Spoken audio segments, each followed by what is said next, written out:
What role do you see yourself playing going forward?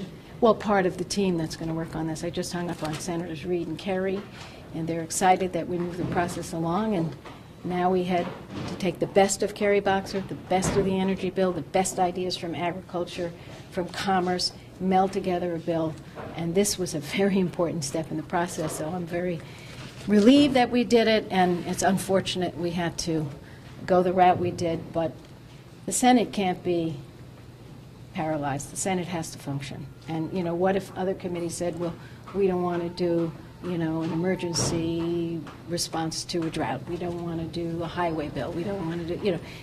That's why the rules are in place, so that the majority can move forward. Do you think it'll affect your ability to move other bills out of this committee? I mean, not at all. Senator Inhofe and I are good friends, and we made that clear, and he made that clear. You said you just spoke with Senate Majority Leader. Yes, I did. Did he say anything about timing of the effort next year or anything like that? Of the floor? Well, it's fair to say I didn't get into an extensive discussion. I wanted him to know that we had reported the bill out 11-1 with 7 absences. And Senator Kerry was just very pleased to see this moving forward. Senator Kerry said yesterday that he hoped the compromise package, whatever was going to hit the floor, would be ready before Copenhagen. Is that your expectation, or you know, do you hope to have something ready for the floor at least? Well, December? I think this is a great signal for Copenhagen that there's the will to do what it takes to address this issue. But I also believe if we're able to assemble a package that could attract 60 votes, and as soon as we can do that, the better. But I can't tell you right now because, as I told you, as I worked on this dual track way with Senator Kerry, Lieberman, and they got the cooperation of Senator Graham, which was wonderful. They were working outside the committee. Frankly, I've been 100% focused inside the committee to get the votes to move it out, but beyond that, to try to get the Republicans to come. Where do you I can't tell you about the timing of getting everybody else on board. Where do you see the major areas of compromise on a new blended bill? Well, every issue, I think, is subjected to that. I got a letter from a colleague today. I had to laugh after I read it, and the colleague started off and said, I really am excited about voting for, you know, a climate change bill. Here are my 7 concerns. Well, they were concerns about every section of the bill. So I think everything's on the table once you sit down. And having done this now a couple of times, you know, it's a regional question for members. We started talking yesterday in the chairman's lunch about this. Everyone wants to get there. I mean, I shouldn't say everyone, scratch that. I believe most senators want to get to the place that they can vote for a bill. And this is what we're focused on.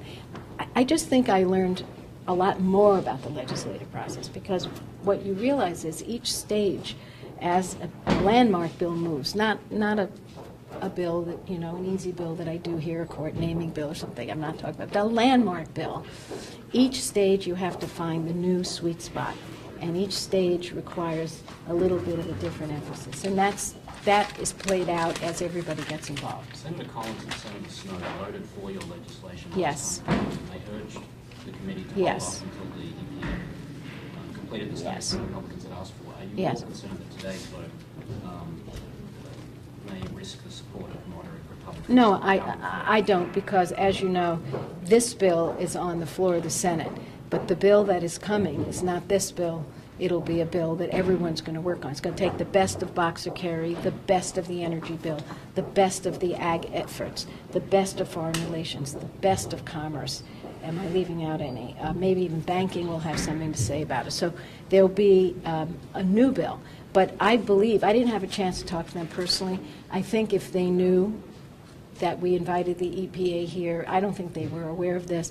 They stayed here and asked. I think if they knew how unprecedented the analysis was, and that the analysis was done for this bill that has never been done for any other bill in this stage of the process, I think they would understand. But I'm not worried because, again, what we're talking about in the future is this comprehensive bill. Last question? Do you think the Republicans have pretty much missed the boat? I mean, are they out of this now? You know, I feel bad because I think we could have really had a robust debate.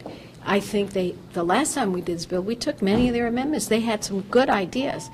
So I'm not going to speak for them. All I know is I was disappointed. Senator Inhofe and I, our relationship is strong. It's not personal, what happened.